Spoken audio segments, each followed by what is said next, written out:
Yeah, I spent 3 years writing a book on Leonard Cohen, and I think really the book yeah, what can I say? I'm already blushing at the thought. It's funny when anybody does an interview with him, male or female, they come out of the room with a little kind of pink in their cheeks, smoking an imaginary cigarette, and thinking they've got the best interview on God's earth. And then they read it back and realise he's pulled the rug out from under them, and pulled the wool over their eyes and pulled anything else he could while you were there. So I'm going to get on with reading. I'll actually start, as I rarely do, with the prologue, just because he's in the room when that happens. He's there at the end too. He keeps turning up in the damn book, all 600 pages of it. Oops, there goes the program, sorry. He's a courtly man, elegant with old world manners.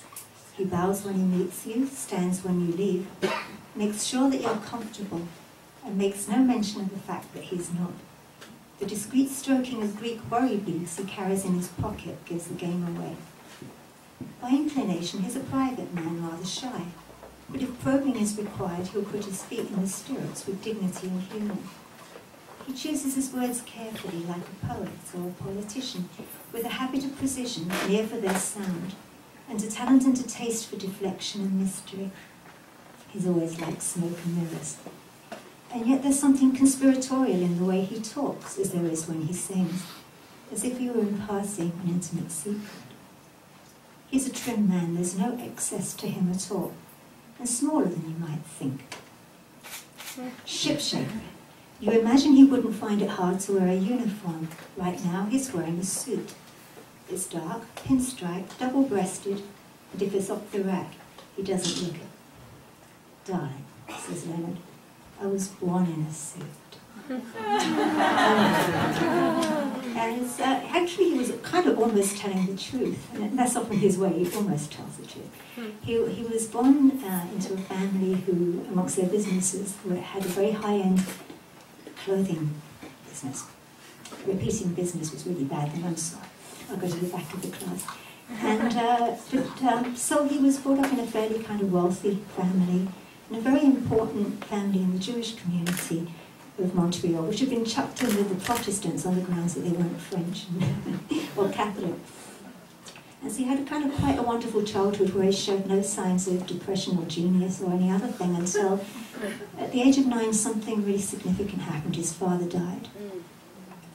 And he said to me, and he said it to other people, that he didn't really cry, it didn't have much of an impact, though I believe it did. But what the most immediate impact was that he was raised in a house of women. He had a doting mother called Masha. When I was doing the research in Montreal, I went to the synagogue that his great-grandfather had founded, and his grandfather was the president of it, and we had rabbis going back forever. And they asked me, do you want to see the old rabbi? I mean, I saw the Coen Brothers film, so of course I said, yes, I want to see the old rabbi. And he was such an old rabbi, he taught Leonard Cohen's bar mitzvah class. And Leonard's 79 this year, so this was a genuine old rabbi. So when I went to see the old rabbi, I'd asked him about Leonard's mother, Masha. She was quite a character and turns up in the book again, obviously gone long since. And he said, Masha. She was a woman. And hey, I'm a rock journalist by profession, so I know to ask a follow-up question, like, how about maybe 2 more adjectives for that, you know, to add to the woman? And he said, thought for a while. And he said, she was very Jewish. So obviously she fed Leonard well and fussed, which she did. And I actually asked him if he'd sung in the synagogue, and he looked at me, peered at me with these piercing eyes and said, Leonard, sing? And he was good at intoning according to the rabbi. But Leonard was raised in a house of women, which brings me to this really sweet story, I think. I love this part of the story. So I'm going to read from the chapter House of Women. And Leonard, of course, loved women. You know, he's very famous for loving them horizontally, but also vertically in every other angle. And this is where he told me he was 11 when this happened, but I think it wasn't until he was 13. He was showing off a bit. But he started becoming obsessed with girls. In his early teens, Leonard developed a keen interest in hypnosis. He acquired a slim pocket-sized, anonymously written book with the title 25 Lessons in Hypnotism, How to Become an Expert Operator, and the extravagant claim of being, quote, the most perfect, complete, easily learned and comprehensive course in the world, embracing the science of magnetic healing, telepathy, mind-reading, clairvoyant hypnosis, mesmerism, animal magnetism, and kindred sciences. On the front cover, beneath a crude sketch of a Victorian lady held spellbound by a wild-haired gentleman, Leonard wrote his name in ink in his best handwriting and set about his studies. It turned out Leonard had a natural talent for mesmerism.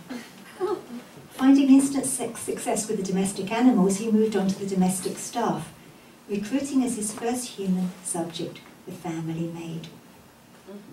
At his direction, the young woman sat on the Chesterfield sofa. Leonard drew a chair alongside, and as the book instructed, told her in a slow, gentle voice to relax her muscles and look into his eyes. You can imagine, can't you? 13-year-old Leonard. Picking up a pencil, he moved it slowly in front of her face, back and forth, and succeeded in putting her in a trance. Disregarding, or depending on one's interpretation, following the author's directive that his teaching should only be used for educational purposes, Leonard instructed the maid to undress. I'm sure she was putting him on, but he says no. For the moment, it must have been for the adolescent Leonard, the successful fusion of arcane wisdom and sexual longing. To sit beside a naked woman in his own home, convinced that he made this happen simply by talent, study, mastery of an art, and imposition of his will.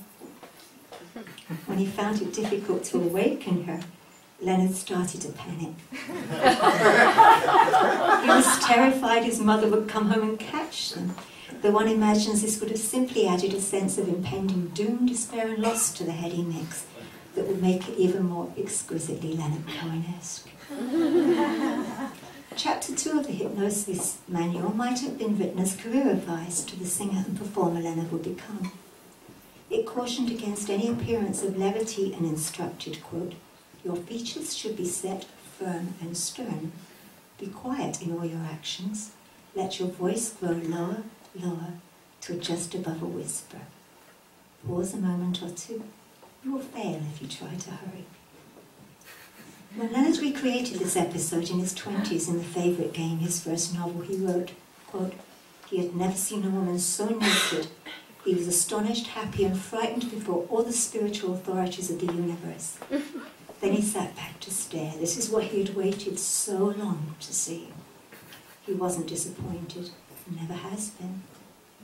Although it's ascribed to his fictionalized alter ego, it's hard to imagine these sentiments were not Leonard's own.